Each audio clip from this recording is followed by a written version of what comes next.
Interest in the world's biggest cryptocurrency has soared this year, with investors viewing Bitcoin as a hedge against inflation and an alternative to the depreciating dollar.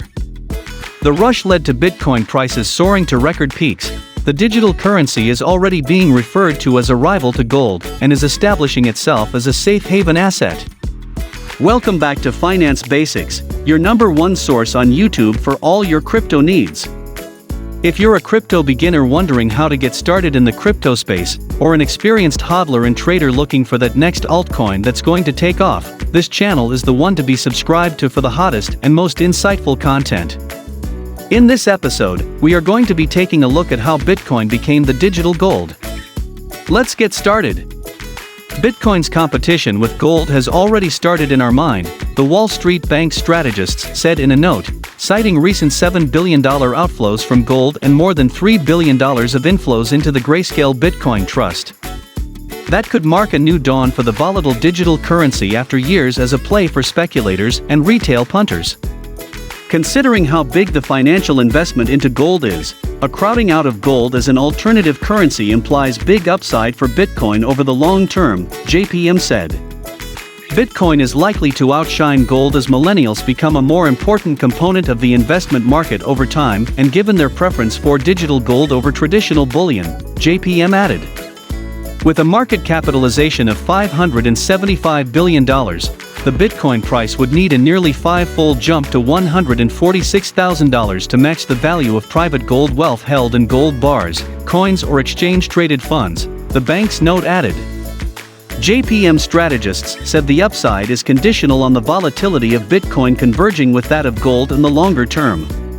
Though JPM sees the possibility of current speculative mania propelling Bitcoin to between $50,000 and $100,000, it warned that such levels would prove unsustainable until its volatility levels out. We note that the spectacular Bitcoin rally of the past few weeks has moved Bitcoin into more challenging territory, not only in terms of its positioning backdrop, but also in terms of its valuation, the bank said. Gold has traditionally been the ultimate asset used as a backstop for economies and hedge against inflation. Since the end of the gold standard in 1971, gold has significantly outpaced inflation, rising about 7.7% in value per year. This has been accompanied by a realized volatility of 17%. Hence, it is flawed to assume that something considered to be a store of value should have a realized return close to inflation with a relatively low amount of risk. Also, an investment in digital gold does not require extreme views on the economy or fiat currency. If you are looking for a potential hedge against inflation, a collapse in real bond yields, and/or a devaluation of the US dollar, allocating to digital gold could be a prudent step towards better portfolio diversification.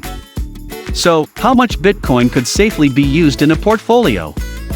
Multi-asset teams use a complex smart mean variance optimization framework to work out how it could fit into a standard and well-diversified multi-asset fund.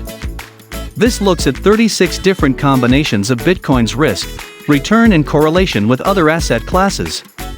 Our results are unambiguous. For all 36 combinations of risk-return correlation, our smart optimization allocates the maximum 2.5% towards Bitcoin, says Blockland. This is better than we anticipated, expecting some drop-off as the combination of characteristics worsens.